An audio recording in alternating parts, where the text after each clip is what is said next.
I told my husband I'm not raising 3 kids, and he proved my point by crying to his mommy. So, my husband, 42 meters, and I, 31F, have been married for 12 years. We have 2 kids, 8 meters and 4F. Our marriage is not great. His mother and sister often give unsolicited advice on my parenting, our marriage, and life in general.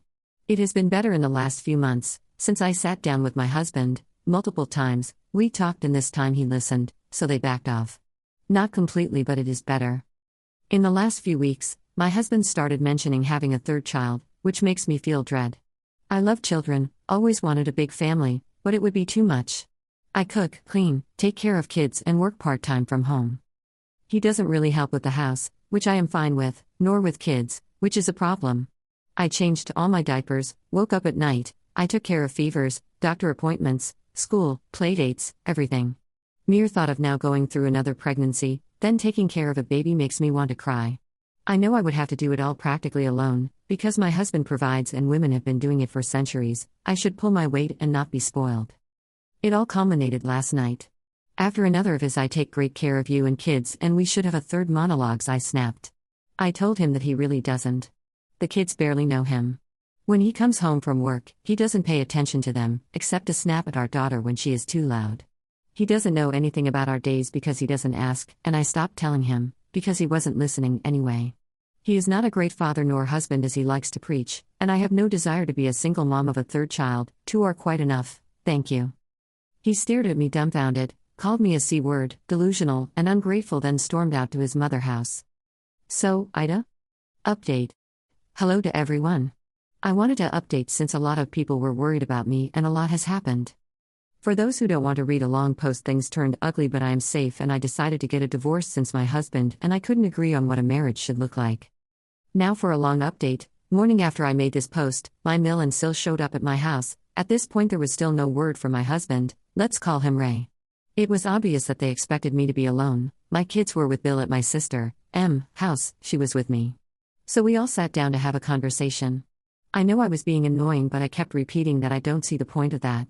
A conversation should happen between Ray and me. We are grown-ups and married. I didn't see a reason for them to meddle. They took great offense to that. My Mill at one point said that she doesn't understand what happened to me. I'm not the girl her son married anymore. I said of course I'm not. He married a teenager and I'm now a grown woman. She turned red and started screaming at me, to which M said she is going to call the police if she doesn't calm down. After a few insults, mostly how I'm abusing her son and how bad of a mother I am, they left. Ray showed up a few hours later. Not to ask about our children or to see how I am, but to berate me on how I treated his mother. Again, I think M being there changed his plan, since he toned it down when she came downstairs. He demanded for her to leave. She refused and said that she is going to go upstairs so we can have a conversation, but she is not going anywhere until I ask her to, which I didn't. He started with basically saying that I am a bad wife, that I don't love him since I don't want more kids, and I blamed him for it. I shouldn't be speaking with him like that. He is a great father to our kids, etc. I ask which kids?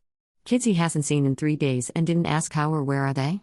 He then freaked out when I told him they are at Bill and M's house, calling them both vile names that I don't want to repeat. Our conversation lasted an hour and nothing productive came out of it. We were going in circles. I was scared because he multiple times started grinding his teeth and putting his hands in fists, but he would calm down after a few seconds. I said if he is not willing to work on our marriage and thinks that he is completely in the right, we should get a divorce. He, at first, said fine, if that's what I would, I should pack my stuff and leave. I started packing. He ranted how I'm going to live without him, how he can't wait for me to explain to kids why they are moving and similar. I said that kids are not moving anywhere. They are staying in the house, and which parent stays here is taking care of them. He really couldn't comprehend what I'm saying. I'm not turning our kids' lives upside down. Divorce is enough of a change. They are not going anywhere. Then his tune changed. He was willing to hear me out. I swear I thought I'm going to pop a blood vessel from rage. I said I don't care anymore. We are getting a divorce. Only questions are about logistics and our kids. To not make this post even longer, this also went in circles. Then he grabbed my shoulders and started shaking me. M got involved. They started pushing each other. I called the police. We managed to push him through the door and locked it. He left before the police came. We gave statements and I stayed at the house. I am fine, but M has a few scratches. Currently M bombarded with texts from his family, again not a peep from him. I am filing for divorce. I don't know why I thought that this could end any differently, but I'm also glad that I tried. For people who found my previous posts, I am ashamed of how I was speaking about him, but I was envious until I realized that I was projecting my unhappiness with my life onto her. She didn't deserve it. She was and still is an amazing sister and an even better person. Thank you all. I got amazing advice and words of encouragement. The internet can also be full of wonderful people, and I'm grateful for each and every one of you. Update 2. Hi everyone. It's been a while since I posted, and probably not a lot of people remember my post, but people were messaging me to see if I was okay, so I wanted to update. I am officially divorced as of this morning. We signed the papers a few days ago, but today I got divorce certificate. So much has happened, I don't think people would believe me if I tried to type it all, so I'm going to do just the most important stuff.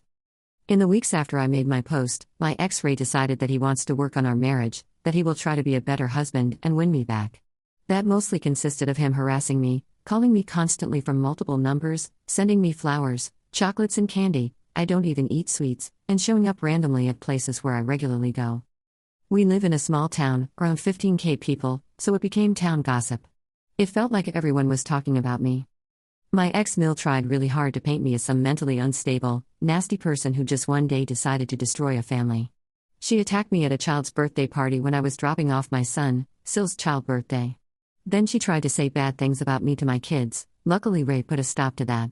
She did everything and anything to make me feel like shit, while saying that she would like nothing more than for Ray and me to be back together. I didn't want to keep her from my kids, so I let them spend time with her, Syl and her kids. She took my kids to the park, which she knows I think is unsafe. It is unsafe, old and rusty. She also took them to buy them shoes. I know this is a weird thing to be angry and hurt about, but I have some childhood trauma, and I need to know that these shoes fit right and are not too small. It's not a big thing overall, but she did it intentionally to hurt me. I lost it when I came to pick them up and was told they bought new shoes. Everyone was there, Mill, Phil, Syl, Bill, Ray, so I just screamed at everyone. I called Mill names that I didn't even know I knew, told Ray that he is spineless, worthless excuse for a man, called Phil a houseplant, it makes more sense in my language. Basically I called him useless, and told Syl that she is very brave when she gossips but is a doormat to her husband and mother. Luckily, kids were outside so they knew we were fighting but didn't hear what was said. Nobody said anything to me, they were shocked. I had to call my sister on my way home cause I didn't think I could drive, so I parked and waited. She picked me up, we put the kids to bed and I just cried. I think I cried for 5 hours straight. I hated who I became, I was sad or angry all the time, everyone annoyed me, it was just awful. It did get better. Next time Ray cornered me in a grocery store, I threatened to call the police. And when he kept calling, I actually did. The police told me that they will give him a warning. They told him that next time he tries to speak to me it is not directly about children, he will spend the night in jail and he would get harassment charges. The police officer also gave me his personal number if I want clarification on what can be reported. Again, small place, we went to the same school. I joined a group that my sister started, where we do things in a community, like we would get together and pick trash from parks, paint fences or benches, get older people to appointments or get them groceries, things like that. I started cleaning the house of an older lady with cancer who lives alone. She insisted on starting paying me, and combined with my part-time job and rent, me and my sister inherited a house from our mother that we rented out and split the money. Now I have a decent income. After many awful, exhausting weeks, Ray agreed to divorce me. I agreed to not get alimony if I get to stay in the house with kids, only child support. I don't want my kids to suffer, but it did make me sad that they didn't seem to miss their father. The school therapist talked with them and they are fine, they accept the divorce, as much as they understand, due to their age. We had a lot of conversations about what this means for them, me and Ray. They are good, well-adjusted children. But it made me feel stupid and incompetent. What have I been doing all these years? Doing everything for a man that was such a bad parent that his kids don't even miss him? How dumb am I? I started going outside more, spending more time with people, and it's great. Turns out that no matter how much Mill tried, it's hard to convince people that I am a bad person, since a lot of them have known me since I was a child and they also know my ex-husband's family. So there's that. Thank you all. I was very confused and very scared when I posted, but I'm so glad that I did. A lot of you helped me and made me see things clearly, and I am forever going to be grateful.